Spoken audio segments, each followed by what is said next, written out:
untuk kami dapat bersama-sama memuji dan meninggikan nama-Mu. Sebelum kami mendengar firman-Mu, urapi hamba-Mu dan urapi setiap kami yang mendengar firman Tuhan dengan urapan yang sama, agar firman yang ditaburkan dapat kami pahami dan kami mengerti, sebagaimana Engkau memberikan pemahaman dan pengertian kepada hamba-Mu. Dan jika ada kuasa penguasa roh jahat di udara yang berusaha untuk merebut kebenaran firman, kami tolak dan kami patahkan di dalam nama Yeshua HaMasiah. Pergi kau keluar, tinggalkan tempat ini dan tinggalkan setiap hati dan pikiran kami. Karena hati dan pikiran kami hanya kami tujukan bagi kebenaran firman saja. Berikan kemampuan kepada kami bukan hanya untuk mendengar firman-Mu saja, melainkan juga melakukannya di dalam kehidupan kami. Berfirmanlah, tegur kami, ajar kami, karena hamba-Mu siap mendengarkannya. Kami sambut firman-Mu demi nama Adonai Yeshua HaMasiah. Haleluya, semua yang percaya katakan amin. Mula pertama saya ucapkan selamat tahun baru kepada Bapak Ibu Saudara sekalian di tahun Gregorian kali ini. Kita sudah memasuki tahun 2021. Sebelum saya menyampaikan firman, kita akan mendengarkan kesaksian yang akan disampaikan oleh Bapak Amos Ari Saksono. Waktu saya persilahkan. Shalom. Puji Bapak Yahweh, jika pagi hari ini saya bisa berangkat ke gereja, sampai saya itu rasanya mengucap syukur kepada Bapak Yahweh itu hal yang sangat luar biasa. Hampir 1 bulan lebih saya tidak bisa beribadah, saya tidak bisa kemana-mana karena saya harus di penjara. Ya, penjaranya itu ya hanya di rumah saja, di kamar. Ya, mau butuh sesuatu saja harus pakai WA sama istri, kadang juga video call, butuh ini, ya disiapkan di depan pintu kamar. Itu yang terjadi di dalam kehidupan saya. Ya, dimulai dari tanggal 16 saya harus terkena tipes. Ya, terkena tipes, saya tidak bisa bekerja. Terus setelah itu beberapa hari saya bisa sehat lagi, saya berangkat kerja, dan ketika berangkat kerja beberapa hari lagi saya sakit lagi. Setelah sakit itu saya sudah tidak bisa apa-apa lagi. Ya, saya hanya bisa pasrah kepada Tuhan. Dan ketika saya mau diajak ke rumah sakit, saya mengatakan, wah paling kalau di rumah sakit nanti saya harus mengalami ini. Tetapi cara Tuhan itu luar biasa. Saya diberi sakit, tanggal 1 saya masuk rumah sakit. Ya, hari itu juga saya dinyatakan kena tipes. Tanggal 2 saya harus rapid test. Dan setelah rapid test, saya dinyatakan reaktif. Tanggal 2 saya reaktif. Dalam hati saya, Tuhan, saya itu kurangnya apa toh? Saya jawab sendiri, kurangnya banyak, gitu. Kurangnya banyak. Lalu tanggal 2 saya dinyatakan reaktif, tanggal 3 saya harus pulang, harus isolasi mandiri. Setelah itu saya harus swab. Dan ternyata dari swab itu saya dinyatakan positif. Wah, betapa saya hancurnya hati saya. Pikiran saya itu melayang. Justru bukan melayangnya itu bukan karena apa. Saya menghadapi satu ketakutan. Saya rasakan, saya jujur, saya takut. Sampai saya ngomong sama istri saya pesen, Dek, nanti kalau Tuhan panggil saya, ini karena rasa ketakutan saya. Kalau Tuhan panggil saya, jaga anak-anak saya, ya, jaga anak-anak saya. Ini karena saya takut, karena apa? Saya dinyatakan sudah positif, saya takut. Tuhan, tapi ketika itu saya tidak mau tanya, Tuhan dosa apa saya? Dosa saya banyak, salah saya banyak, saya tidak mau. Tapi hanya kata-kata, Tuhan, saya mengucap syukur kepadamu. Ya, saya mengucap syukur kepadamu. Saya harus menghadapi seperti ini. Dengan menghadapi seperti ini, saya berkata, Tuhan, ajar saya untuk bisa lebih dekat kepadamu, Tuhan. Ya, lebih dekat kepadamu, sampai saya itu ya baca Alkitab, karena tubuh saya sehat. hanya tipes saja. Kadang karena tipes itu kan saya harus kakinya dingin, suhu badannya itu apa, terus saya harus minum obat satu hari itu sampai hampir 7 tablet ya. Dan saya mengucap syukur pertama-tama kepada Bapak Yahweh yang luar biasa mengasihi saya. Berterima kasih kepada Bapak Gembala untuk dukungan doanya yang luar biasa untuk keluarga kami, dan semua tim doa yang selalu mendoakan kami, ya, memberi support, memberi semangat kepada kami, ya. Terus tanggal 18 saya suap untuk yang kedua kalinya. Nah, suap yang kedua kalinya ini justru saya itu turun, dinyatakan positif lagi. Jujur saya katakan, 2 hari itu saya nangis. Sampai anak saya itu ngomong, ayah ki so nangis toh, loh kok reso nangis ki piye? Oh ayah ki galak loh. Anak-anak saya itu mengatakan demikian, ayah ki tuh iso nangis loh. Saya jujur saya katakan, saya nangis. Nangisnya itu saya bukan, tuh saya menghujat Tuhan, enggak. Saya bertelut kepada Tuhan, saya berlutut kepada Tuhan. Tuhan, Engkau punya rencana yang indah. Terus saya katakan, Engkau satu-satunya Tuhan yang memberi pada saya, pasti saya semangat, termasuk orang-orang yang mengasihi saya, untuk saya bisa semangat lagi, saya boleh bangkit lagi, ya. Luar biasa Bapak Yahweh yang dengan keberadaan seperti ini, ya, anak istri saya harus juga menghadapi swab, dan saya katakan kalian pasti negatif, ya. Saya itu tubuhnya sehat, sampai istri saya itu makannya dikasih, biasanya porsinya itu saya sedikit dikasih porsi banyak supaya supaya imunnya kuat istri saya. Sampai saya kalau makan sampai tele-tele tidak bisa enggak. Terus ketika hasil semuanya, dan puji Tuhan untuk anak istri saya hasilnya negatif semuanya. Itu luar biasa. Saya yang memohon kepada Tuhan, biar saya saja Tuhan yang positif, tapi anak dan istri saya, ya, saya bergumul terus. Dan Tuhan Bapak Yahweh itu luar biasa. Saya katakan luar biasa. Ketika saya menghadapi down, penurun, ya, sampai istri saya, Mas, ayo kuat. Hati yang gembira itu obat. Ya, jangan patah semangat, jangan ngelukro. Ya, jangan ngelukro. Yang luar biasa sekali, dan saya katakan Tuhan itu luar biasa. Bapak Yahweh itu luar biasa. Dan orang-orang yang mengasihi saya, yang setiap hari mendoakan saya, memberi support, Bapak Gembala, tim doa pagi, Bapak Jito, Ibu Rina, ini yang memberi kepada saya support. Sampai saking guyonya kemarin Ibu Rina mengatakan, ya napinya sudah bisa keluar, gitu kan. Ya, dengan lihat hasil saya, napinya sudah bisa keluar. Saya mengucap syukur kepada Tuhan. Banyak orang-orang, karena kalau adik saya akan mengatakan, sebenarnya orang yang kena COVID, kalau sudah isolasi 14 hari itu biasanya sudah dikatakan kalau bisa bertahan itu sudah sudah sembuh. Tetapi tuntutan perusahaan tidak demikian. Walaupun kamu sembuh, kamu harus swab. Ya, harus swab. Dan saya juga menghadapi seperti saya harus swab. Yang swab yang kedua kalinya itu yang membuat saya sebenarnya, aduh Tuhan, kok justru malah turun. Yang tadinya hanya kurang berapa saja kok malah turun. Saya kata Tuhan, saya mengucap syukur, sudahlah. Saya bertelut, saya menangis di hadapan Tuhan. Ya, minum obat, saya pokoknya harus sembuh. Tuhan, nanti saya pas untuk swab yang ketiga kalinya, pasti saya negatif. Orang-orang mengatakan, ya, justru orang mengatakan, kamu jangan swab di tempat itu hasilnya kan profesional. Kalau kamu swab di tempat lain kan mungkin ada kamu sudah isolasi berapa hari, itu nanti kamu sudah dapat poin.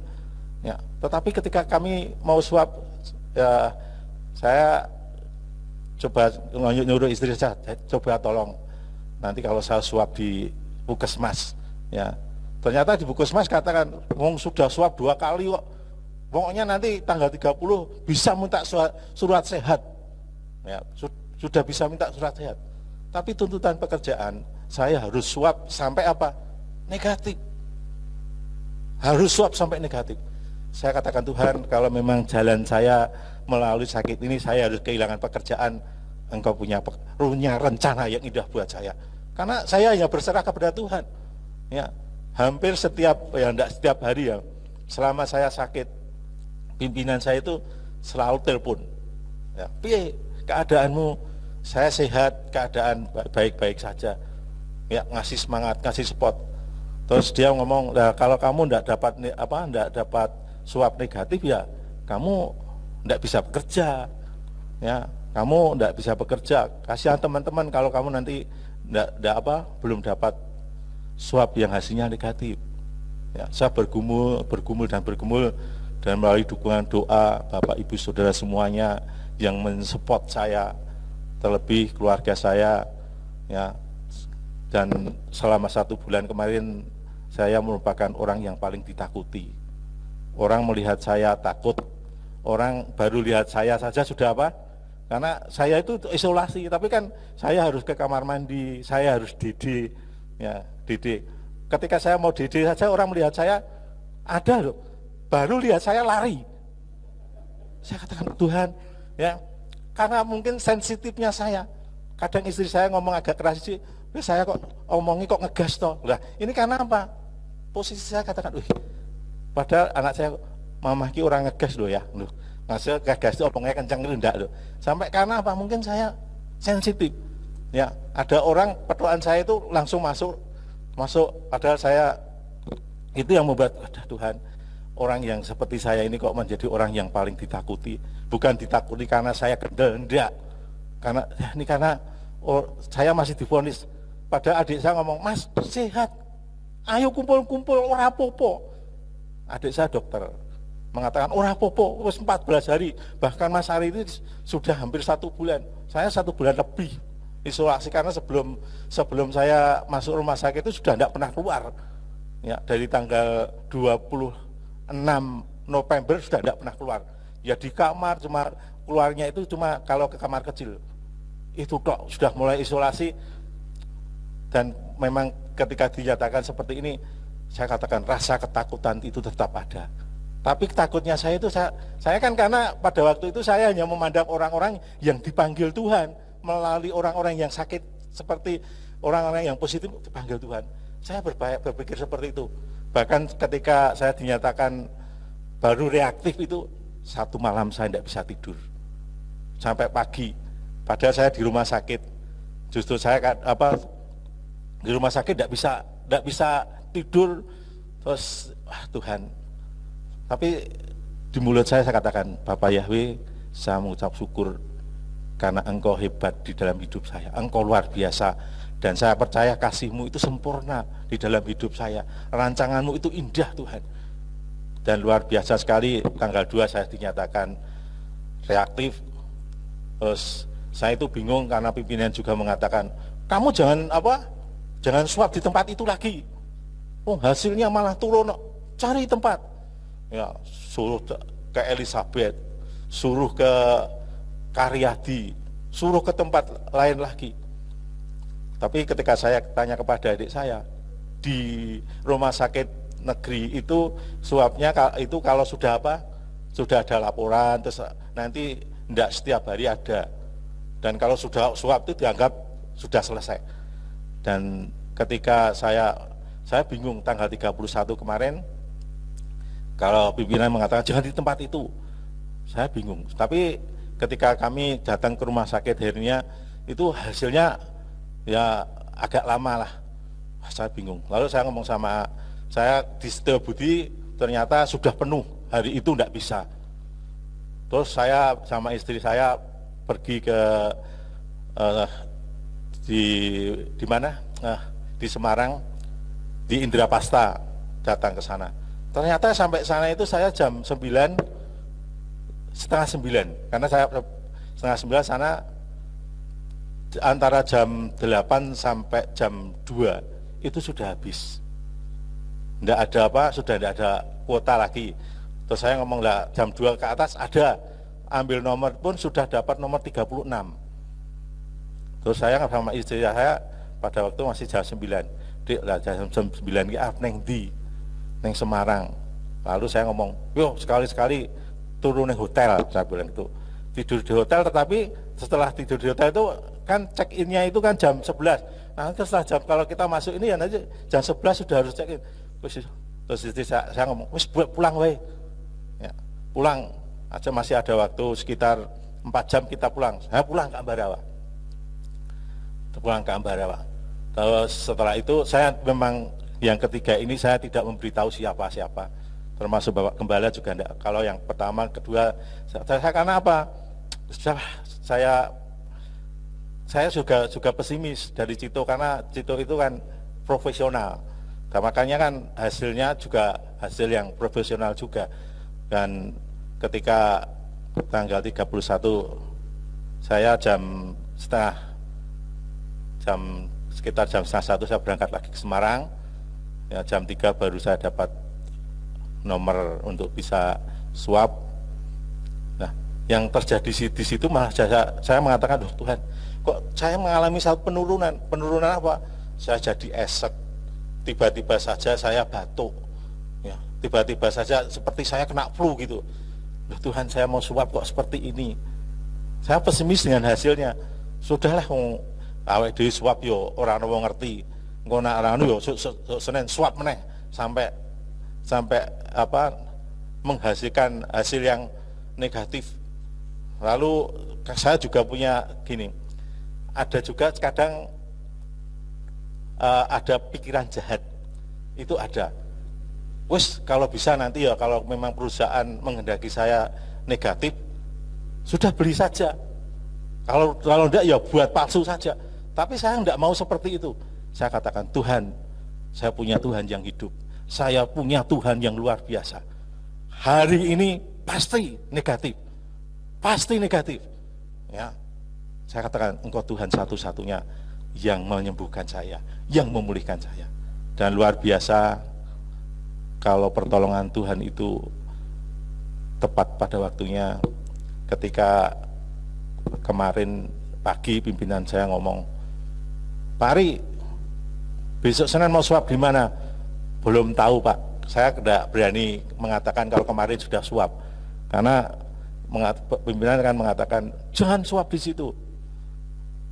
Terus mau swab di mana? Belum tahu. Coba cari rumah sakit Karyadi, Hermina, cari lagi kalau bisa Senin sudah swab. Ya Pak, sebagai bawahan saya katakan ya Pak. Setelah itu saya berdoa, Tuhan, saya suruh istri saya, coba toh Dek, mbok didelok hasilnya kok apa. Jam 11 itu dilihat karena bisa online, ya belum ada hasilnya. Terus saya sudah merancang sama istri saya, sudahlah nanti Senin kita swab lagi, ya, ke Semarang swab. Terus saya di kamar, saya katakan, Tuhan, Bapak Yahweh, apa yang Engkau kehendaki dalam hidup saya tidak minta Tuhan ngomong hasilnya negatif, enggak. Saya hanya ngomong, Tuhan, Engkau punya rencana yang indah buat saya. Engkau punya rencana yang indah untuk keluarga saya, ya, anak-anak saya, istri saya. Lalu jam 12 saya ngomong sama istri, coba toh Dek, buat dilihat, sudah jam 12. Ketika itu saya mau makan siang sama minum obat, karena ada obat yang harus saya makan minum sama makan itu. Terus saya ngomong, tapi hasilnya jangan diberitahu, kalau saya setelah saya makan baru dikasih tahu. Apapun hasilnya setelah makan. Itu walaupun selama ini makannya itu saya ya, rasanya juga tidak enak, karena yang saya makan walaupun menu yang enak pun saya merasakan juga tidak enak. Dan ketika habis makan, istri saya masuk. Saya bisa melihat dari istri saya kalau hasilnya itu negatif ini. Karena istri saya apa? Kalau yang pertama kedua kan istri saya seperti masih tahu seperti apa. Nah ini yang kedua negatif ya. Lalu memang betul luar biasa. Ketika saya melihat hasilnya melalui online, hasilnya negatif, saya bersyukur kepada Tuhan. Inilah sesuatu yang bukan sesuatu yang saya inginkan, tetapi Bapak Yahweh yang mau dalam kehidupan saya, supaya saya itu benar-benar benar-benar mengandalkan Tuhan, mengandalkan Bapak Yahweh. Dan inilah cara kita kalau kita mengandalkan Bapak Yahweh. Mungkin beberapa hari yang lalu saya masih orang yang ditakuti. Kalau kemarin ya bukan beberapa hari yang lalu memang ada teman-teman saya yang pada waktu malam tahun baru itu di depan rumah ya kita ngobrol, sudah sehat, sudah sehat. Lalu adik saya juga bilang, oh sehat. Ya, dan ini yang luar biasa. Jadi semua yang terjadi selama 1 bulan lebih, saya percaya Bapak Yahweh itu luar biasa. Karena saya pernah punya gini, kapan ya bisa pray tidak kerja 1 bulan full ya. Saya pernah ngomong sama istri saya itu, ya. Tapi terus saya ada Mas dituruti 1 bulan full orang kerja, tapi saya ngomong orang ini ki, berarti nengkune iso dolan-dolan, bukan di penjara seperti ini. Tapi yang luar biasa Tuhan izinkan 1 bulan full lebih, ya. Saya di rumah saja, ya di rumah saja. Dan ini yang bisa saya saksikan, Bapak Yahweh itu luar biasa, kasihnya luar biasa, cintanya kepada keluarga kami luar biasa. Jadi satu rumah saya yang positif, kedua anak saya dan istri saya negatif. Itu yang membuat saya sukacita yang luar biasa. Ya, sampai anak dan istri saya juga termasuk isolasi mandiri di rumah. Jadi tiap hari itu rumah saya tutupan, ya, tutupan, tidak dibuka. Nah, mulai kemarin sudah mulai dibuka lagi. Ya, mengucap syukur pada Tuhan. Kiranya kita semua diberi kesehatan yang luar biasa, dibentengi oleh Tuhan. Biarlah yang seperti ini, jemaat sini biarlah saya sendiri saja, tetapi biarlah apa yang saya alami ini membuat kita semakin kuat di dalam Bapak Yahweh. Terima kasih, Bapak Yahweh berkati kita semuanya. Puji Bapak Yahweh, kita sudah mendengar kesaksian yang luar biasa. Sebagaimana yang saya sudah sampaikan bahwa virus corona itu ada. Ya. Jangan kita berpikir virus corona itu tidak ada. Ada. Dan saya beritahu bahwa itu adalah sebetulnya senjata pemusnah massal yang akan memusnahkan jutaan orang di seluruh dunia ini. Tetapi kalau kita dekat kepada Tuhan dan Tuhan punya rencana lain di dalam kehidupan kita, apapun resikonya, tetap Tuhan akan membuat kita sehat kembali. Ya. Kenapa? Karena ada hamba Tuhan yang mengatakan bahwa virus corona itu tidak ada, saudara-saudara. Nah, anak saya juga paramedis, tahu bahwa corona itu memang ada. Tetapi tidak usah khawatir karena Tuhan kita itu dahsyat luar biasa. Seperti yang saya sampaikan beberapa waktu yang lalu, yang terpenting adalah kita tidak boleh takut. Itu yang pertama. Karena takut itu akan menurunkan imunitas kita. Baik, Bapak Ibu Saudara sekalian, pada saat ini saya akan membawakan firman yang saya beri judul zona nyaman atau comfort zone. Saya sampaikan ini mengingat pemerintah kita pada tahun 2021 ini mencanangkan sebagai tahun vaksin, tahun pemberian vaksin. Dan pada saat malam tahun baru kemarin saya sudah sampaikan, vaksin itu bukan obat. Ya, jadi jangan kita pikir kalau sudah divaksin berarti kita bebas dari virus. Tetapi sama seperti anak-anak kecil dulu ada divaksin polio, divaksin TBC dan sebagainya, begitu. Saya tidak akan menerangkan lagi tentang masalah itu. Dan untuk kita, saya sudah bergumul di dalam doa, tahun 2021 ini itu masih dalam tahun keprihatinan.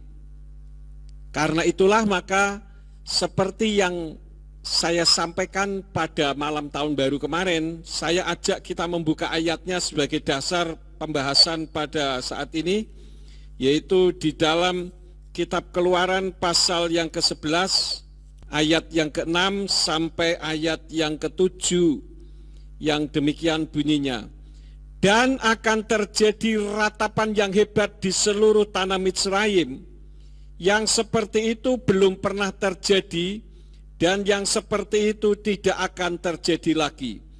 Dan tidak seekor anjing pun berani menajamkan lidahnya atas segenap kaum Israel, mulai dari manusia dan sampai kepada hewan, sehingga kamu mengetahui bahwa Yahweh membuat perbedaan di antara orang Mitsraim dan orang Israel. Jadi Bapak Ibu Saudara sekalian, tahun 2021 ini bagi kita sebagai orang yang beriman kepada Bapa Yahweh Besem Yeshua Hamashiach Waruah HaKodesh, tahun ini adalah tahun perbedaan. Dunia akan mengalami kesulitan-kesulitan, dan itu pun sebetulnya merupakan penggenapan nubuatan kitab suci bahwa akhir zaman akan muncul masa-masa yang sukar. Jadi ketika kita melihat satu kenyataan seperti ini, tetap kita mengucap syukur, paling tidak membuktikan bahwa kitab suci kita benar adanya. Jadi kita tidak boleh menganggap enteng. Karena itulah maka kita menggunakan protokol kesehatan, baik face shield maupun masker. Kita ikuti anjuran pemerintah karena pemerintah sudah berlaku baik atas kita. Jadi kita tidak umpak-umpakan istilahnya. Nah, apakah zona nyaman itu? Zona nyaman adalah kondisi merasa nyaman dan mudah dengan resiko terendah, hidup tanpa ada kemajuan, di mana setiap hari biasa-biasa saja namun dinikmati. Istilah kata menunggu ajal dengan damai sukacita. Dan ada di antaranya yang mengatakan, oh itu memang kehidupan orang-orang tua kaya raya. Memang seperti itu, karena sudah memiliki harta benda yang cukup banyak. Tapi saya katakan tidak juga. Orang-orang kaya yang sudah tua sekalipun, di mana ada pasif income selalu datang, bukan berarti mereka berdiam diri. Mereka tetap melakukan aktivitas usaha.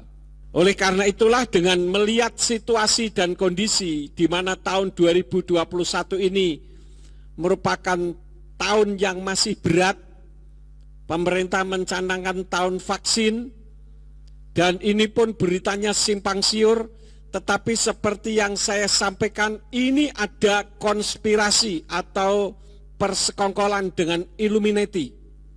Mudah-mudahan omongan saya tidak membuat video di take down. Karena setiap kali orang mengungkapkan tentang masalah Illuminati sangat sensitif di internet, saudara-saudara. Dan itu semua menjurus kepada penggenapan nubuatan kitab suci. Jadi saudara-saudara, saya ingin menyampaikan ketika kita mengetahui situasi yang seperti ini, yang harus kita lakukan di dalam kita mengarungi kehidupan di atas muka bumi ini, jangan hidup dalam zona nyaman. Saya ulang sekali lagi, zona nyaman itu kondisi merasa nyaman dan mudah dengan resiko terendah, hidup tanpa ada kemajuan dan setiap hari hanya biasa-biasa saja namun dinikmati. Jadi istilah kasarnya, ya udahlah saya sudah nyaman, tinggal nunggu mati saja, kapan matinya lah terserah Tuhan. Toh saya sudah secara materi tidak kekurangan, kira-kira seperti itu. Tetapi di dalam menghadapi tahun ini, saya ingin memberitahu supaya jangan satupun di antara kita hidup dalam zona nyaman atau comfort zone. Zona nyaman itu meninabobokan dan digemari hanya oleh para pemalas dan orang-orang yang tidak punya daya juang tinggi, sehingga di dalam kehidupannya tidak ada kemajuan. Kalau saya boleh katakan secara nyinyir istilahnya, itu adalah kehidupan anak mami. Tahu ya anak mami ya, yang enggak pernah mengalami kesulitan, ada kesulitan sedikit, lari ke mami. Nanti mami yang bela-belain. Jadi kita harus memiliki kehidupan di luar zona nyaman atau keluar dari zona nyaman. Karena zona nyaman itu membius kehidupan. Apakah ada di antara kita yang hidup di zona nyaman walaupun tahu bahwa dia ada di dalam situasi terbius? Contohnya kalau orang gemar main game. Saudara hati-hati dengan anak-anak saudara yang suka main game. Itu meninabobokkan dan sangat membahayakan. Nanti di video saya ada kisah seorang anak kecil yang karena rewel dikasih HP, kemudian anak itu senang, orang tuanya nyaman bisa bekerja yang lain. Untuk kesekian kalinya peringatan bagi para orang tua untuk tidak memberikan gadget kepada anaknya dikeluarkan.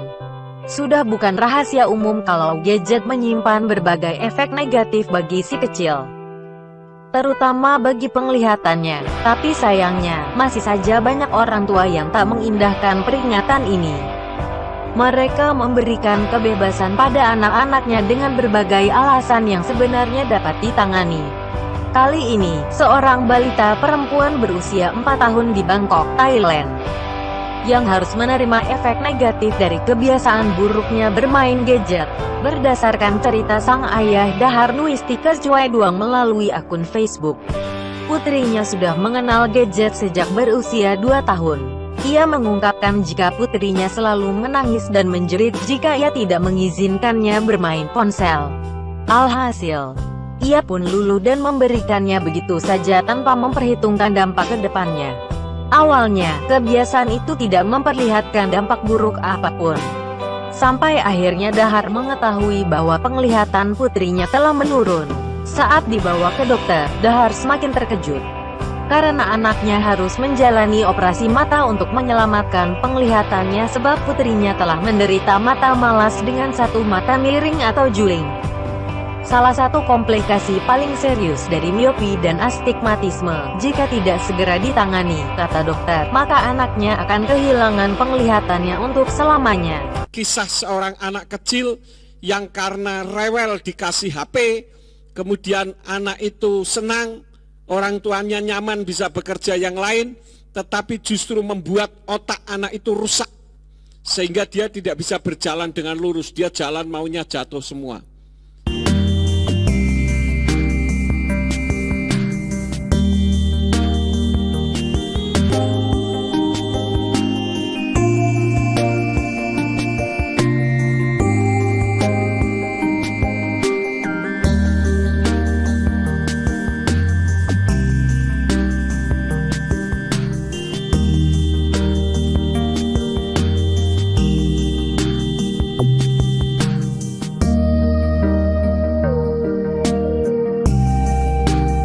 Kenapa? Karena saraf keseimbangannya pun kena. Jadi jangan bangga kalau saudara melihat anak saudara nyaman dengan handphone saudara. Hati-hati, ini sangat berbahaya. Apalagi yang tua-tua. Bahayanya bukan karena merubah otak sehingga jalannya jadi limbung, tetapi terbius untuk selalu ada di game tersebut. Karena itu kalau saudara melihat HP saya, nggak ada satupun game di dalam HP saya. Karena itu membuat orang hidup pada zona nyaman. Di Amerika ada seorang anak kecil ketika dilarang untuk tidak bermain game, dia marahnya luar biasa. Sampai orang tuanya dihujat dan diajak berkelahi. Ini karena sudah terbius oleh game. Jadi kalau saudara melihat ada anak-anak saudara yang suka main game, lebih baik dilarang. Nangis, biarin. Itu tandanya saudara sayang kepada anak saudara. Atau yang selalu kehidupannya banyak tidur. Ya, karena itu saya tidak suka dengan orang yang kerjaannya tidur melulu. Tetapi kita harus memiliki daya juang. Memiliki daya juang itu bukan berarti tidak menikmati zona nyaman. Kenapa? Karena orang yang memiliki daya juang yang tinggi, daya juang itulah zona nyamannya sebetulnya. Tetapi zona nyaman yang dalam tanda petik adalah positif, yang bisa membawa kemajuan. Nah, di dalam kitab suci, Bapak Ibu Saudara sekalian, ada orang-orang yang suka dengan hidup zona nyaman. Kita membuka di dalam kitab 2 Samuel. 2 Samuel pasal yang ke-11, ayat 1 sampai ayat yang ke-5. Ini adalah Daud ketika menikmati kejayaannya. Dan terjadilah pada pergantian tahun pada waktu para raja keluar.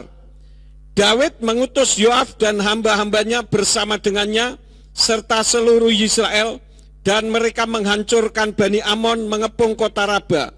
Namun Daud tetap tinggal di Yerusalem.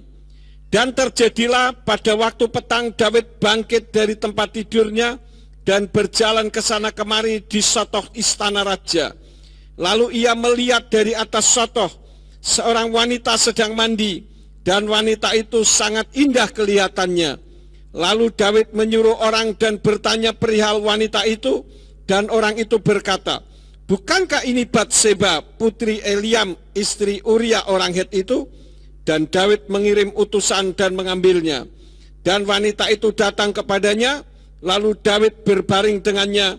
Kemudian wanita itu membersihkan diri dari kenajisannya, lalu pulang ke rumahnya. Dan wanita itu mengandung, maka dia mengutus dan memberitahu Daud dan berkata, "Aku mengandung." Ini adalah kisah Daud yang ketika dia sudah menjadi raja dan hidup di dalam kemenangan, di dalam berperang, dia belajar untuk menikmati kejayaannya. Sebetulnya kalau orang hidup menikmati kejayaan itu saja, salah atau tidak? Tentu tidak salah. Tetapi kalau itu menjadi satu bumerang bagi dirinya sendiri, sehingga sangat menikmati dalam kejayaannya, maka itu sudah hidup pada zona nyaman. Kemudian kita lihat di dalam 1 Samuel pasal yang kedua. Ini saya ambilkan contoh-contoh orang yang hidup dalam zona nyaman. 1 Samuel pasal yang kedua ayat yang ke-27 sampai 30.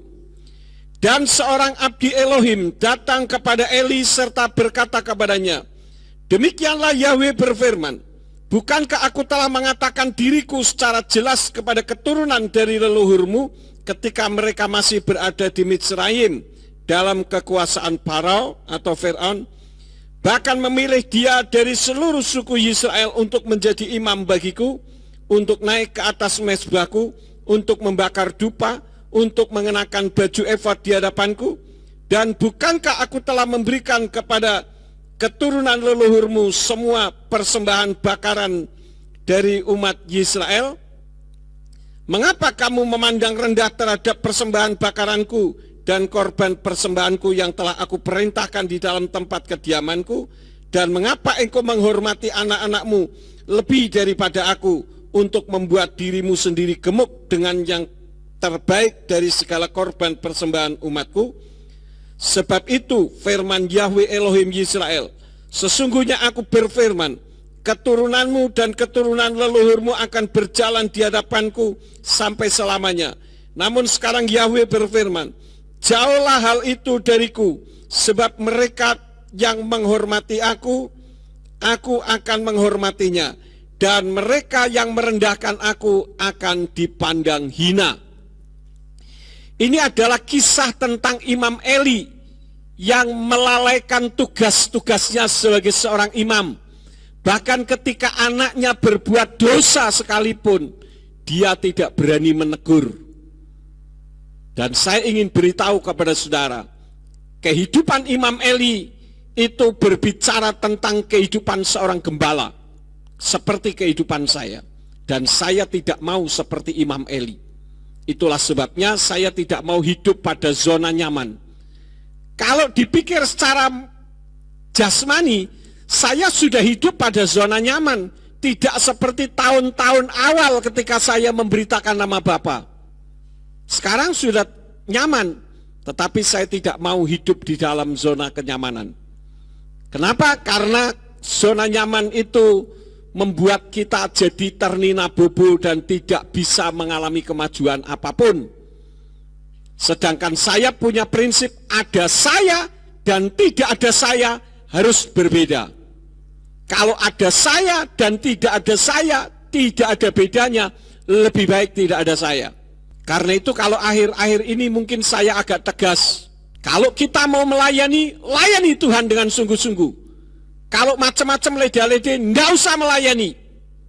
Supaya gereja kita ini tidak hidup pada zona nyaman. Dan ini pun saya sampaikan kepada Simeon sebagai wakil saya. Dan saya bersyukur ketika beliau mengambil keputusan untuk meninggalkan pekerjaan bersama dengan Elvina. Mereka sudah nyaman, mapan semua di dalam pekerjaan dengan honor yang besar.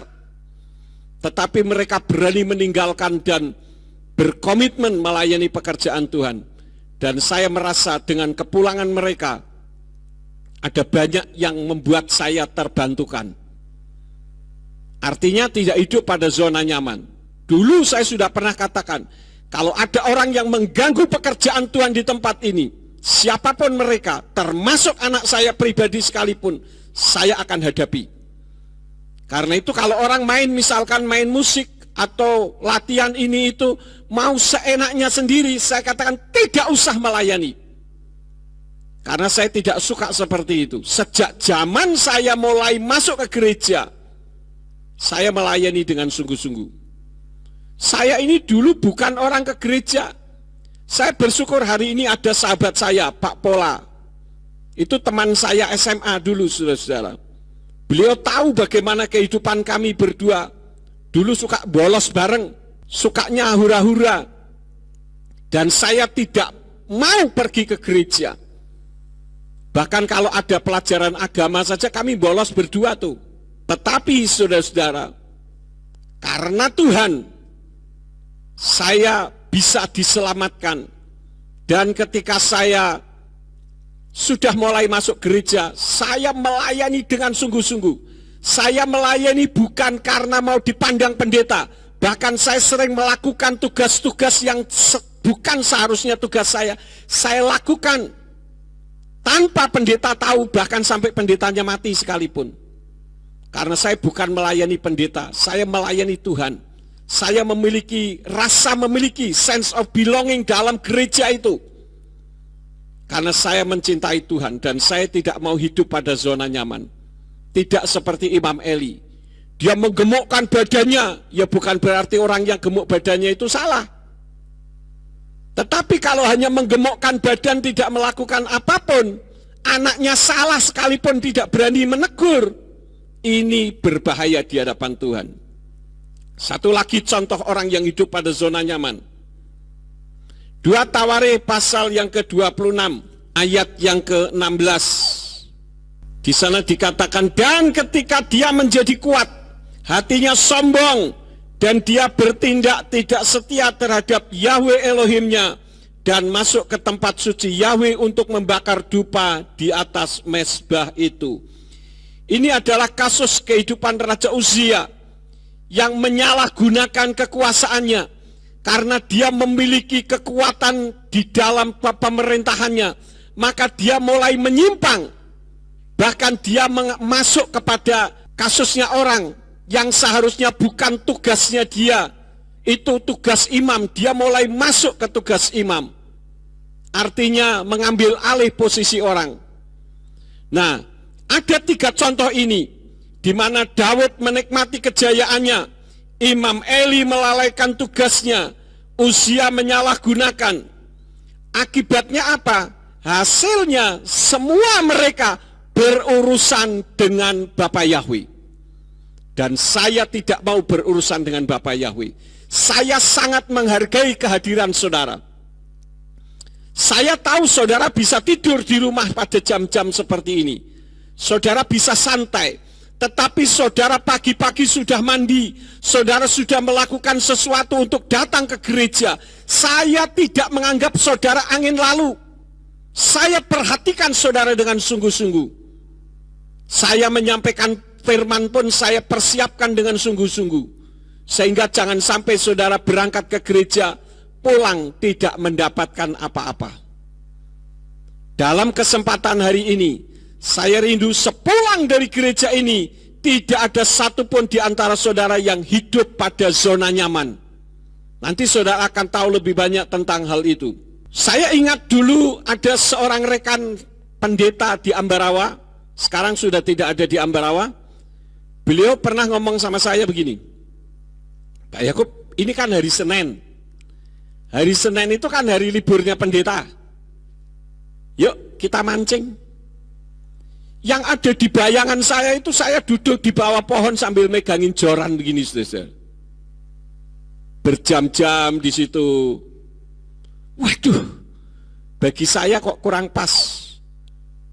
Dan tidak ada istilah hari Senin itu hari liburnya pendeta. Tidak. Saya tidak punya jam libur, saudara-saudara. Kemarin ada orang bilang dari Solo, Pak, keluarga kami ada yang akan datang tanggal sekian-sekian, Bapak bisa enggak melayani? Saya bilang saya siap setiap saat. Jam kapanpun mau datang silahkan datang.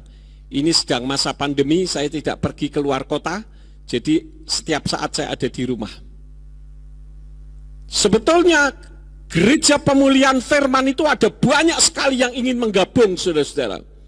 Dan diperkirakan juga akan ada yang akan menggabung dari Bali. Tetapi kan saya perlu banyak bincang-bincang terlebih dahulu. Oleh karena itulah maka kalau kita itu hidup pada zona nyaman, saudara tidak akan menghasilkan apapun. Bahkan terjadi penurunan, paling tidak stagnasi, flat. Tidak ada kemajuan apapun. Lama-lama karena faktor usia, faktor banyak hal, saudara akan semakin menurun. Dan saya katakan, apakah pendeta ada yang hidup pada zona nyaman? Banyak. Pendeta ada yang pakai ring 1 dan ring 2. Bagi saya enggak berlaku itu. Enggak ada ring 1, ring 2. Saudara mau menghubungi saya secara langsung silakan. Setiap saat.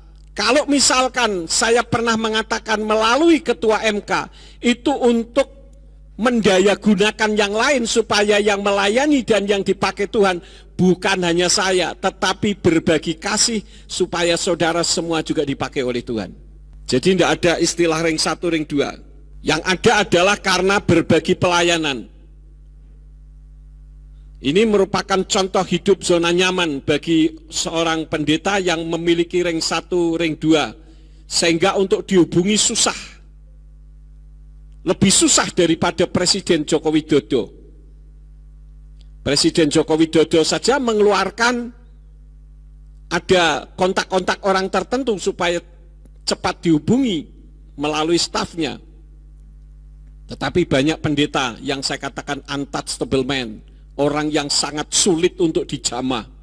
Kalau saya, saudara-saudara, memang akhir-akhir ini ada banyak telepon yang tidak ada nomor namanya, saya tidak angkat. Loh, kenapa Pak? Bukankah itu mempersulit? Ya, karena ada orang, saya tidak pernah utang, ada orang utang online, nagihnya ke saya, dan saya diminta untuk bantu menagihkan. Jadi orang itu minta supaya saya jadi debt collector. Nah, saya utang saja enggak kok saya yang dikejar-kejar, saudara-saudara. Mencaci maki dan sebagainya. Maksudnya saya disuruh mempush, menekan orang tersebut supaya bayar. Kadang orangnya juga saya enggak kenal. Maka akhir-akhir ini kalau ada nomor yang tidak dikenal, telepon saya tidak angkat.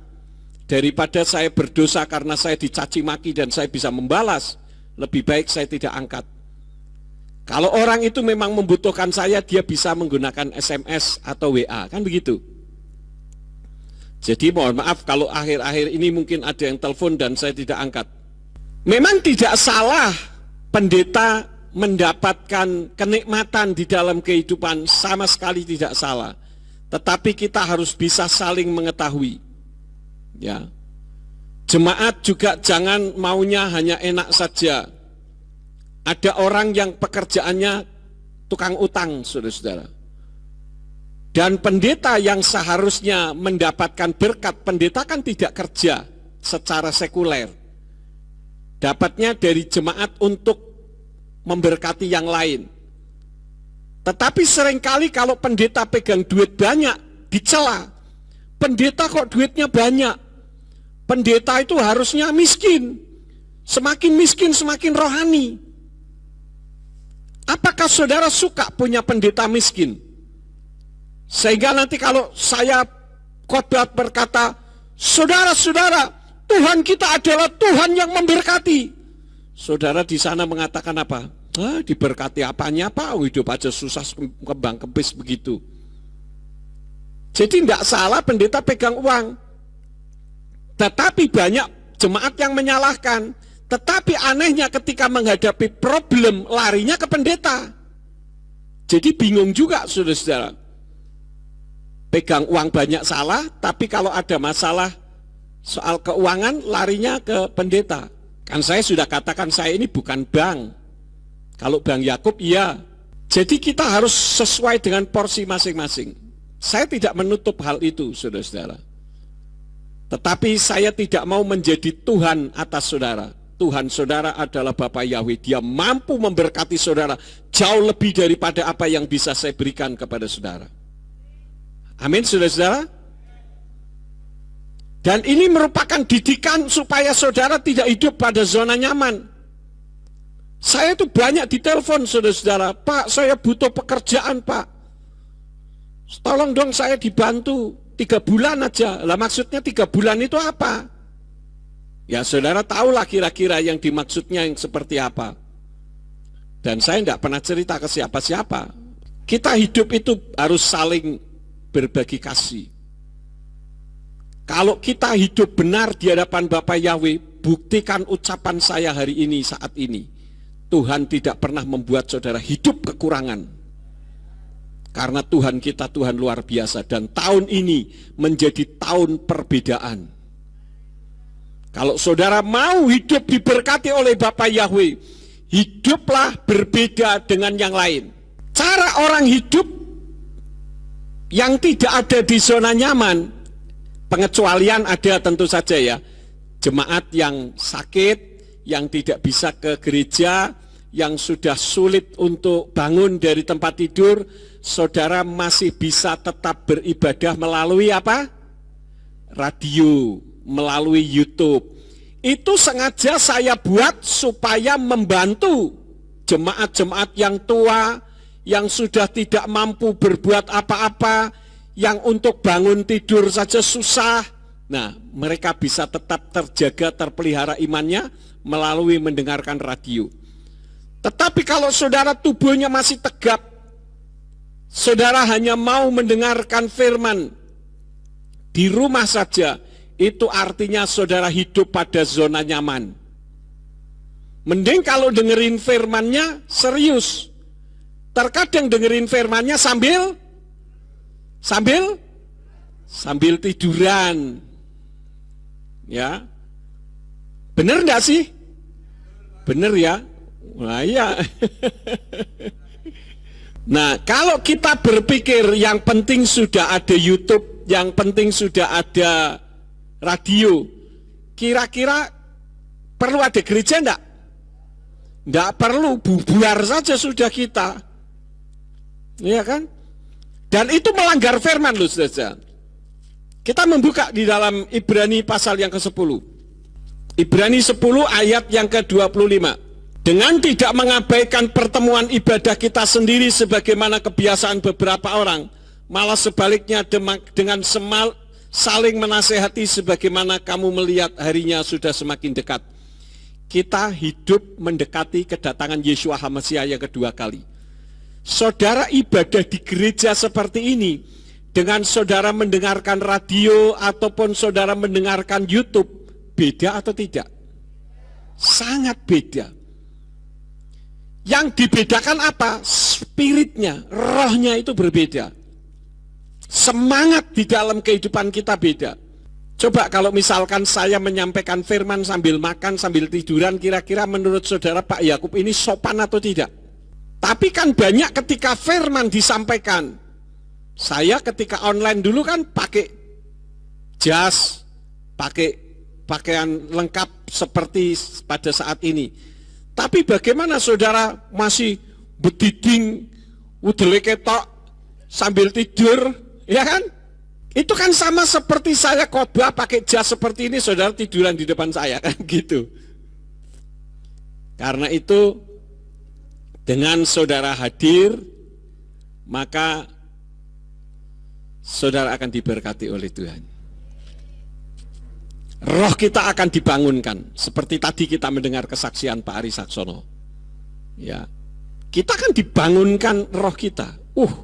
Tuhan masih memberikan berkat kepada Pak Ari Saksono. Padahal Pak Ari Saksono dapat dihukum tidak boleh keluar rumah. Itu saja rasanya sudah tidak karuan. Lah yang aneh, orang yang seperti Pak Ari ini pengen keluar, saudara yang bisa keluar pengennya di rumah. Memang orang itu bingung, saudara-saudara ya.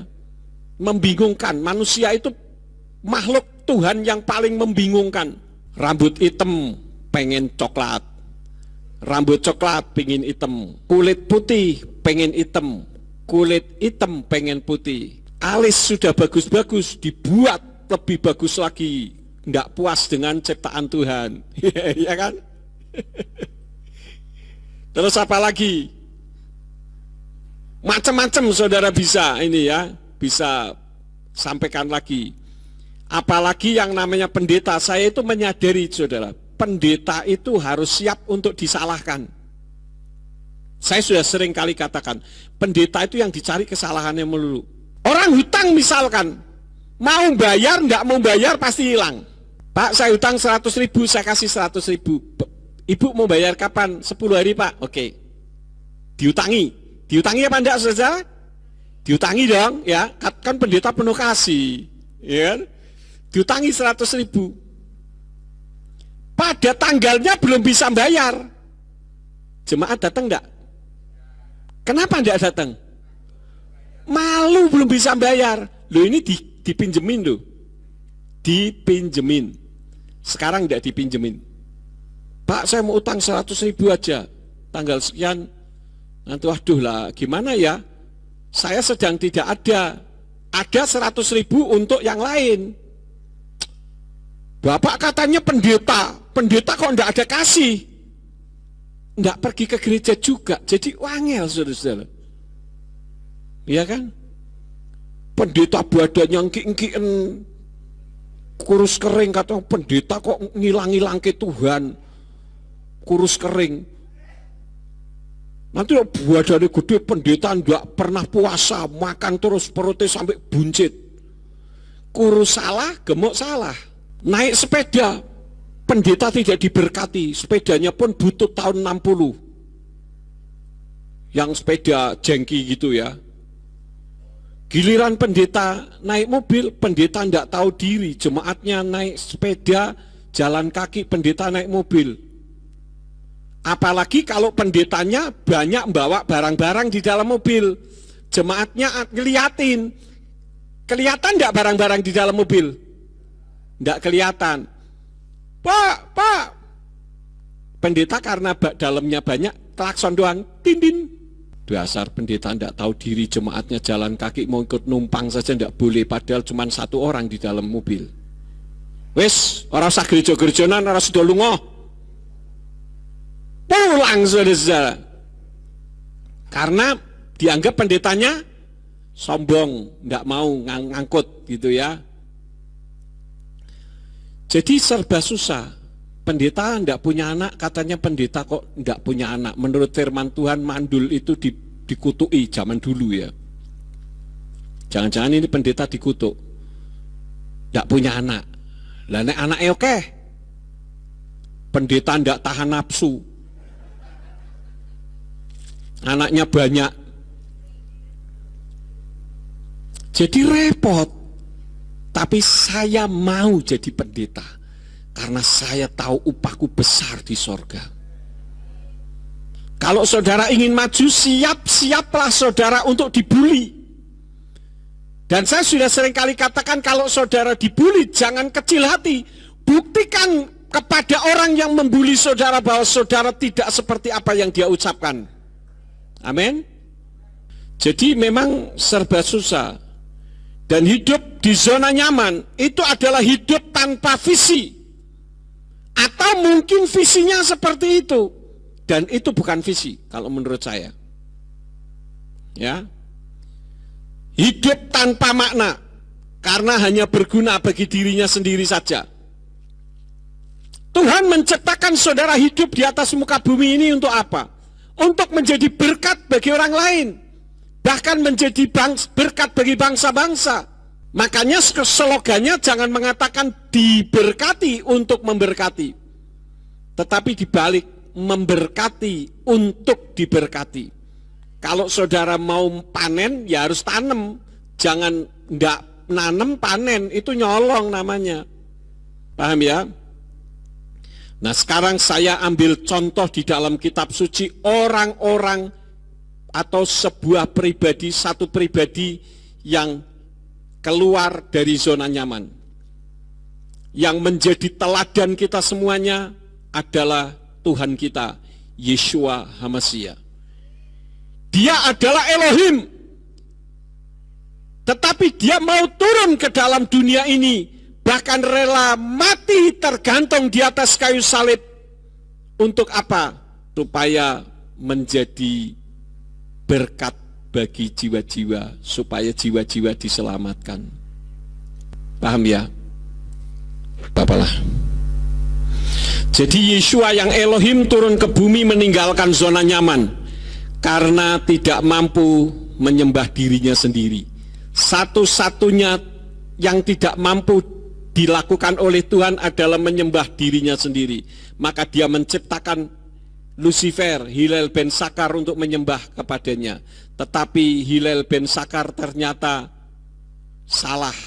Dia menyamakan dirinya, mau melampaui yang maha tinggi sehingga dia dicampakkan.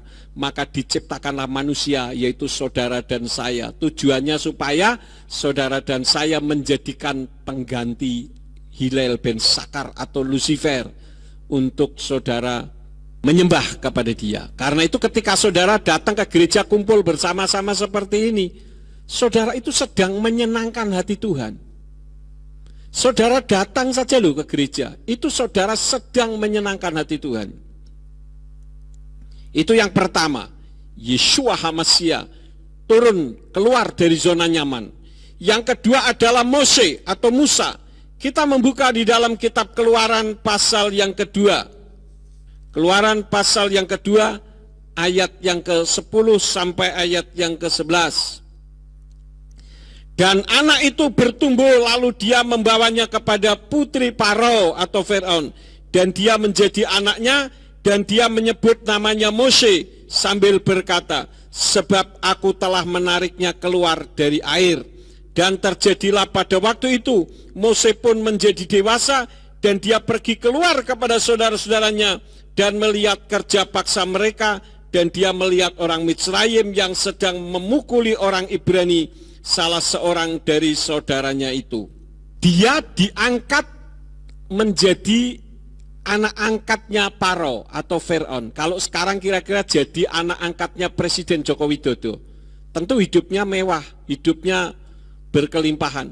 Tetapi Mose lebih mengambil sikap untuk keluar dari zona nyaman. Dia pergi kepada saudara-saudaranya untuk dipakai Tuhan membebaskan bangsa Israel keluar dari perbudakan di Mitsraim. Mose. Yang ketiga, Rabi Saul atau Rasul Paulus. Dia juga keluar dari zona nyaman dan mengajak jemaat Galatia untuk hidup sesuai dengan kebenaran firman. Kita melihat di dalam Galatia pasal yang keempat. Kita membuka di dalam kitab Galatia pasal yang keempat, ayat yang ke-11 sampai ayat yang ke-13. Aku khawatir mengenai kamu, jangan-jangan aku telah berjerai lelah dengan sia-sia bagi kamu. Saudara-saudara, aku mohon kepadamu, jadilah seperti aku, sebab aku juga seperti kamu, kamu sama sekali tidak bersalah terhadapku. Dan kamu telah mengetahui bahwa aku telah menginjilkan kepadamu apa yang mula-mula berkenan dengan kelemahan daging. Jadi di ayat ini, Rabi Saul memberikan nasihat kepada jemaat di Galatia untuk tidak hidup di dalam zona nyaman. Rabi Saul sendiri sudah membuktikan dia keluar dari zona nyaman. Dia adalah seorang anggota Sanhedrin, orang hebat, ahli Torah. Hidupnya nyaman, tetapi dia rela keluar dari zona nyaman. Di dalam 2 Korintus kita melihat bagaimana kehidupannya ketika dia keluar dari zona nyaman. 2 Korintus pasal yang ke-11 ayat yang ke-23 sampai 27. Apakah mereka pelayan Hamasya? Aku berbicara seperti di luar diriku. Aku lebih lagi dalam kerja keras berkelimpahan, dalam penyesahan melebihi takaran, dalam pemenjaraan teramat sering, dalam bahaya maut kerap kali. Dari orang-orang Yahudi aku telah menerima 5 kali 40 kurang 1 pukulan. 3 kali aku telah didera. 1 kali aku dilempari batu. 3 kali mengalami karam kapal. Sehari semalam aku terkatung-katung di tengah laut. Dalam perjalanan kerap kali berada dalam bahaya banjir, bahaya penyamun, bahaya dari bangsaku sendiri, bahaya dari bangsa-bangsa lain, bahaya di kota, bahaya di padang gurun, bahaya di laut, bahaya di udara, bahaya di antara saudara-saudara palsu. Dalam kerja keras dan jerih lelah, kerap kali dalam berwaspada, dalam kelaparan dan kehausan, kerap kali dalam berpuasa, dalam kedinginan dan tanpa pakaian. Semua yang ditulis di dalam kitab ayat-ayat ini saja sebetulnya tidak layak diterima oleh Rabi Saul, karena dia adalah orang hebat, anggota Sanhedrin, orang pintar, ahli Torah, memang orang Ibrani asli dan sebagainya. Tetapi dia rela keluar dari zona nyamannya demi untuk jiwa-jiwa, demi untuk keselamatan. Jadi kita harus seperti mereka. Mereka punya naluri untuk hidup dalam zona nyaman, tetapi mereka keluar dari zona nyaman. Saya yakin saudara dan saya, kita semua punya naluri untuk menikmati zona nyaman. Tetapi Tuhan ajar pada tahun-tahun ini yang akan kita lalui, tahun 2021 ini, supaya kita keluar dari zona nyaman, supaya antara kita dengan orang yang tidak beriman dibedakan oleh Bapa Yahweh, seperti apa yang sudah saya sampaikan tadi. Nah, di dalam kehidupan kita dan firman Tuhan ada naluri yang tidak punya zona nyaman. Apakah yang tidak punya naluri zona nyaman? Tidak lain adalah semut. Semut itu binatang yang tidak punya zona nyaman. Di dalam Amsal 6 ayat yang ke-6 mengajarkan kepada kita supaya kita belajar dari semut. Dikatakan pasal yang ke-6 ayat yang ke-6 dari kitab Amsal, katakan, pergilah kepada semut, hai pemalas, perhatikanlah cara hidupnya dan jadilah bijaksana. Jadi saudara-saudara, semut ini saya tidak pernah melihat semut duduk diem santai. Saya pernah mengamati semut. Saya bawa tip X, saya tip X semut, rombongan semut hitam. Maka dia akan kelihatan kemana tip X-nya lari. Tip X itu jalan terus, saudara-saudara. Tidak pernah duduk termangu-mangu. Tidak, itulah semut. Dia tidak punya zona nyaman. Dan kitab suci katakan dia tahu persis kapan dia mengumpulkan makanannya pada musimnya. Sehingga ketika musim dingin tiba, tidak mungkin semut keluar dari sarang. Mereka masih bisa tetap hidup. Itu yang pertama, yang tidak punya naluri zona nyaman. Yang kedua adalah gereja pemulihan firman surya kebenaran. Saya sudah katakan kepada saudara, saudara yang datang beribadah di tempat ini, saya jadikan saudara masuk ke kapal perang, bukan kapal pesiar. Kalau kapal pesiar, itu isinya orang-orang gendut dengan perut buncit, sambil menikmati hidangan yang begitu lezat. Tetapi saya jadikan, karena saudara masuk ke kapal perang, maka semua pribadi yang ada di dalamnya siapa, saudara? Tentara. Ya, karena itu saya jadikan saudara tentara. Hidup kita itu singkat kok, saudara. Mau berapa tahun? 100 tahun. Baru usia 70 tahun saja banyak yang sengkleng, tidak bisa kemana-mana. Jadi waktu hidup kita itu sangat singkat. Karena itu waktu yang sangat singkat itu kita pergunakan semaksimal mungkin.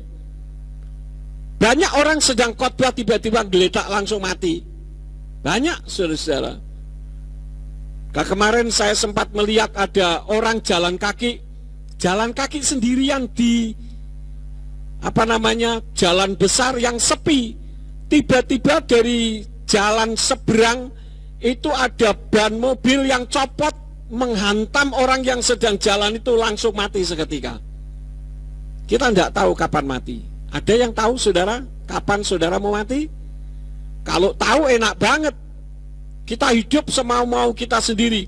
Begitu 5 menit sebelum mati, saudara mandi dulu, siap-siap semuanya, semprot sana semprot sini. Saudara sudah siapkan peti mati, saudara tidur, lalu saudara ngitung 10, 6, 4, 1. Kan gitu. Enak sekali kalau seperti itu. Memang di dalam kitab suci ada orang-orang tertentu yang memang diizinkan Tuhan untuk mengetahui hari kematiannya. Contohnya siapa? Mose contohnya. Dia mau mati, Tuhan tahu, memberitahu kepadanya. Jadi Mose tahu kapan dia akan mati karena Tuhan memberitahu, engkau tidak akan masuk ke Kanaan. Berdialog dulu dengan Tuhan. Tetapi kan banyak di antara kita tidak tahu kapan kita mati, ya. Artinya, mari kita lewati tahun 2021 ini dengan dibedakan oleh Bapa Yahweh dengan orang yang tidak beriman. Caranya apa? Jadilah orang yang tidak hidup pada zona nyaman. Ya. Ada istilah yang terjadi di dalam dunia ini, yaitu berakit-rakit ke hulu, berenang-renang ke tepian. Bersakit-sakit dahulu, bersenang-senang, kemudian jangan berenang-renang ke lubang, berakit-rakit ke pusaran. Bersenang-senang sekarang, bersakit-sakit menuju kuburan. Ketika kita mendekati ajal, bukan kita hidup bahagia, justru kita hidup di dalam kesukaran. Nah, saya akan tutup firman pada saat ini dengan sebuah ilustrasi, yaitu video tentang orang tua yang dibuang oleh anaknya. Kita akan lihat bersama-sama.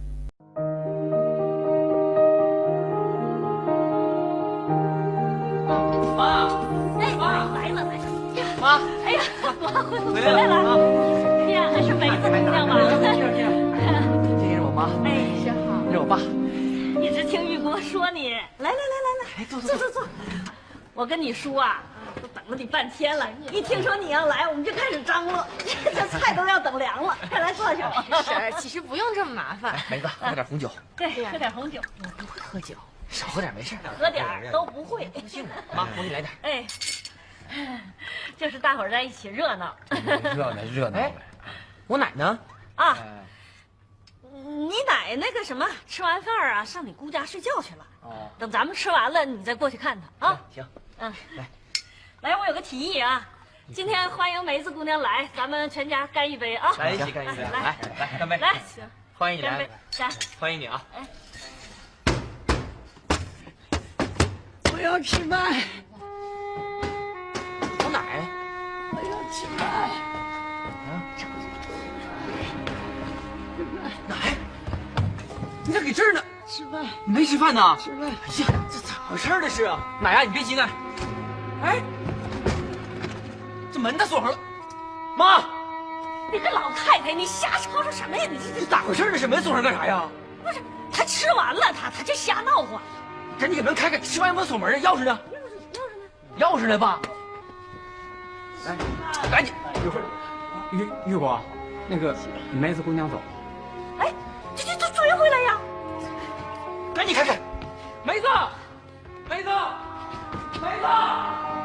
香，老太太老不死，你就闹吧，你把我未来儿媳妇都给闹跑了。我告诉你，你把这家闹散了，你就老实了你。香，吃饭，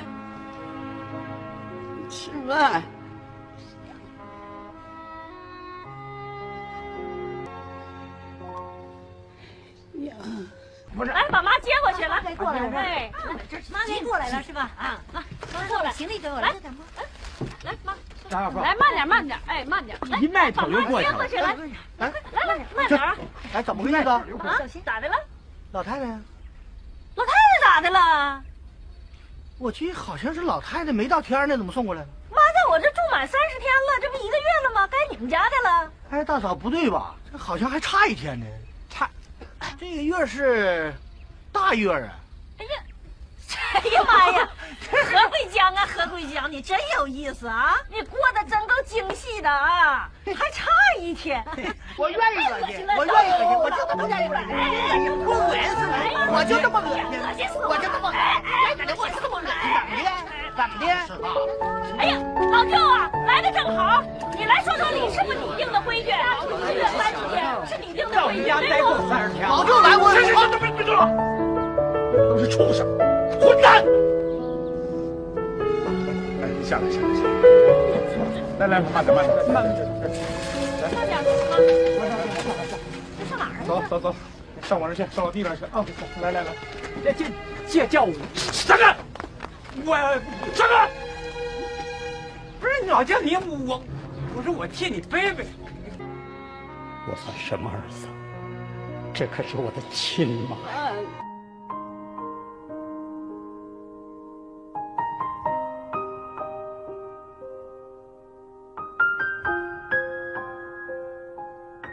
下边。停。姐，慢点吃，姐。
menjadi suami istri, saling melindungi adalah hal yang baik. Tetapi itu bukanlah alasan untuk mengabaikan orang tuamu. Orang tuamu bukanlah fakir miskin, karena hutangmu kepada mereka tidak akan pernah terbayar. Ingatlah, apa yang kau lakukan kepada orang tuamu, kelak keturunanmu juga akan melakukannya kepadamu. Karena begitulah cara karma bekerja. Tolong bantu kami untuk menyebarkan video ini, agar semakin banyak orang yang bisa tercerahkan. Terima kasih. Saudara bisa melihat yang membuat video tadi kemungkinan bukan berasal dari iman yang sama dengan kita. Tetapi mereka bisa mengajarkan kasih, ya. Karena itu kita kan tidak tahu kapan waktu kita berakhir. Kita harus jangan sampai kelak menjadi orang tua yang disia-siakan anaknya yang bahkan sudah kaya raya. Ada orang mengatakan kepada saya, rumah orang tua juga rumah anak, tapi rumah anak belum tentu rumah orang tua. Oleh karena itulah maka kita harus hidup di luar zona nyaman. Selagi saudara masih punya kesempatan untuk menghasilkan, hasilkanlah apa yang bisa dihasilkan, sehingga tidak seperti apa yang terjadi di dalam video tadi. Kalau ada seorang anak yang mau datang karena mendapatkan berkat, saudara dengan uang yang saudara miliki ketika saudara masih kuat, saudara bisa mengundang cucu saudara dengan memberikan berkat secara berkala, sehingga banyak keluarga masih ingat kepada kita. Saya sebetulnya kurang begitu suka kalau ada orang tua dilempar ke panti asuhan, karena itu sama saja dengan membuang mereka. Kita bagi orang yang membuang kita merasa nyaman, tetapi bagaimana dengan orang yang dibuang? Ada satu video seorang tua yang dibuang di panti asuhan dan akhirnya karena tidak nyaman dia mati di panti asuhan. Jadi selagi masih ada waktu, mari kita hidup di luar zona nyaman. Secara jujur, secara pribadi saya kagum dengan Pak Setiadi. Beliau orang sudah lanjut usia, umur 80 tahun, tetapi beliau masih energik, lari sana lari sini. Untuk apa? Untuk mencari bekal pada masa usianya yang sudah lanjut ini, supaya tidak ngerepoti anak-anak, cucu dan menantunya. Ini yang harus bisa jadi contoh dalam hidup kita. Saya berpikir apakah kelak jika Tuhan Yesus belum datang kembali, dalam seusia Pak Setiadi saya masih bisa melayani Tuhan dengan luar biasa. Itulah yang membuat saya selalu ingin supaya tetap melayani Tuhan dengan sungguh-sungguh. Karena itu layani Dia, lakukan apa yang bisa saudara lakukan, milikilah daya juang yang tinggi, supaya dengan daya juang yang tinggi maka saudara akan diberkati dan dipakai oleh Tuhan. Saya tidak akan memperpanjang firman, biarlah firman ini akan memberkati dalam kehidupan saudara. Amin buat firman Tuhan. Bapa Surgawi, kami mengucap syukur untuk kesempatan hari ini kami dapat melakukan ibadah perdana di tahun 2021. Sesuai dengan firman-Mu, biarlah kami akan tetap hidup mengasihi Tuhan, tidak menikmati kehidupan di zona nyaman, supaya Tuhan membedakan antara kami dengan orang yang tidak beriman. Karena firman-Mu mengatakan, menjelang kedatangan Yeshua HaMashiach, maka akan datang masa-masa yang sukar. Berkati tangan-tangan yang sudah memberikan korban tatangan untuk pekerjaan Tuhan, maupun korban-korban yang lain untuk kemuliaan bagi nama-Mu. Engkau akan mengembalikan dengan berlipat kali ganda. Berkati seluruh yang sudah ambil bagian di dalam pelayanan pada saat ini. Engkau pakai mereka semakin hari semakin heran. Sebentar kami akan pulang. Kirim malaikat Tuhan untuk menjaga melindungi kami, tibakan di rumah dengan selamat. Dan ketika malam nanti kami beristirahat, Engkau kirimkan tetap malaikat-Mu itu untuk menjaga melindungi kami, sehingga di sepanjang malam kami beristirahat, kami dijauhkan dari sakit penyakit, kuasa kegelapan maupun orang jahat yang akan mengganggu, sehingga besok kami bangun dengan tubuh yang sehat. Dan ketika kami bangun dengan tubuh yang sehat, kami melakukan aktivitas dalam kehidupan kami. Apa saja yang diusahakan dan dikerjakan yang tidak bertentangan dengan firman-Mu, dibuatnyalah oleh Engkau berhasil, supaya dengan keberhasilan itu kami kembalikan guna hormat dan kemuliaan bagi nama Tuhan. Sekarang berkatilah kami karena kami siap menerima berkat daripadamu. Mari kita angkat kedua belah tangan kita untuk menerima berkat Yahweh. Yefarka Yahweh wayis mereka. Yahweh memberkati engkau dan memelihara engkau. Yair Yahweh pana oleh kawikuneka. Yahweh menyinari engkau dengan wajahnya dan memberi engkau anugerah. Yesa Yahweh pana oleh kawiyashem leka shalom. Yahweh menghadapkan wajahnya kepadamu dan memberi engkau damai sejahtera. Diberkatilah engkau di kota dan diberkatilah engkau di ladang. Diberkatilah buah kandunganmu, hasil bumimu dan hasil tanahmu, yakni anak lembu sapimu dan kandungan kambing dombamu. Diberkatilah bakulmu dan tempat adonanmu. Diberkatilah engkau pada waktu masuk dan diberkatilah engkau pada waktu keluar. Sekarang pulanglah dan terimalah berkat. Kasih Bapa Yahweh Sang Pencipta, kasih karunia Adonai Yeshua HaMasiah Sang Pembeli Jiwa, dan Ruach HaKodes menyertai saudara sekalian sampai Maranatha.